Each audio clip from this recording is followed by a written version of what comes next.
maxamed cabdi waare wafdi uu hogaaminayo ay gaaray magaalada Baydhabo ee caasimada ku meel gaarka u ah maamulka Koonfur Galbeed Soomaaliya.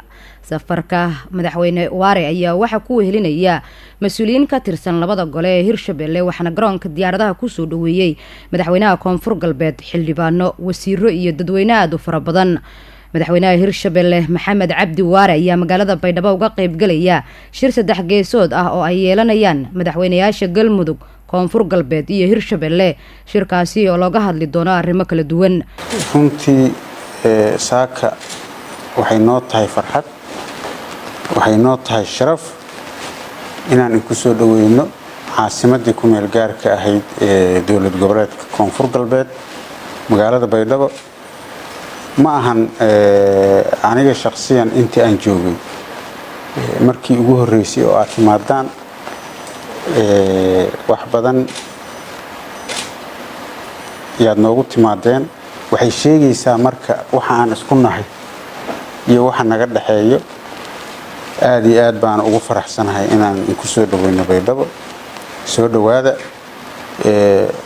jeedka aan isugu nimid waxa weeye sidii awalba taxanaha ahayd oo noo socotay oo caadada ahayd oo wada tashigii aan muddada badan soo wadnay inaan haddana mar labaad mar saddexaad mar afaraad aan tashano oo ka tashano arrimaha siyaasadda ee Soomaaliya, amniga, iskaashiga iyo wada shaqayntii wanaagsaneed oo hore u jirtay si adkayno.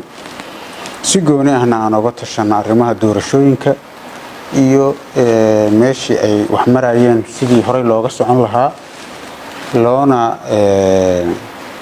hirgelin lahaa loona dhamaystiri lahaa dhuusamareeb 3 go'aankii fiicnaa oo lagu soo gaaray.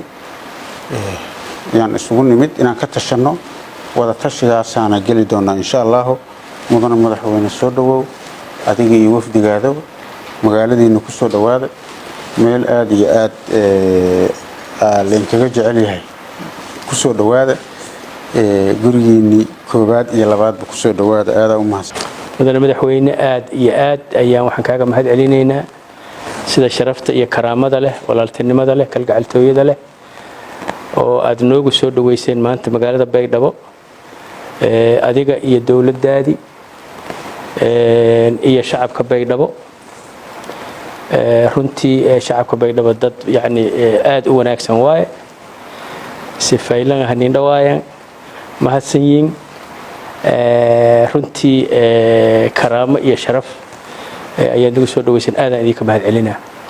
waxaan halkaan u nimid sida aad sheegtay waqtiga adagoo lagu jiro, waqtiga doorashooyinka lagu jiro, waqtiga duruufaha adag ay ku jiraan oo gaar ahaan labadeena gobol ay ka jiraan inaan maxuu ahay bal ka tashano isku mowqif ka noqono.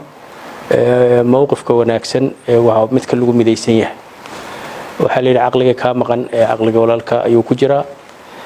gaar ahaan go'aamadii ka soo baxay dhuusamareeb 3 oo runtii in alla intii aragtay Soomaaliya, ajnabi, muslim iyo gaal ciday doonaan ba ahaadaan loo arkay inay yihiin go'aamo runtii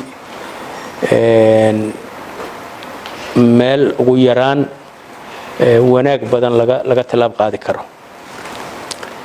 marka maadaama insha Allah ta'ala sida madaxweynuhu nagu casuumay aan isku wada imaan doono inaan maxuu ahay bal aan sii dhudhuujino mowqifyadaas ka tashano go'aanadeena ka tashano taladeena. aadaan runtii aan u sugaynaa adiga iyo golaha wasiirada wixii talaahod nagu beerisaan.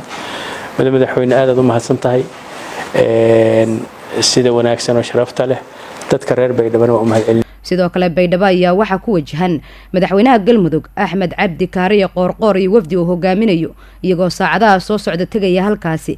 waxaana socdo qorshe lagu soo dhaweynayo ammaanka guud ee magaalada Baydhabo ee xarunta gobolka Bay ayaa si weyn loo adkeeyay. waxaana wararka qaarkood ay sheegayaan in ciidamo la dhigay wadooyinka soo gala iyo kuwa ka baxa madaxtooyada maamulkaasi.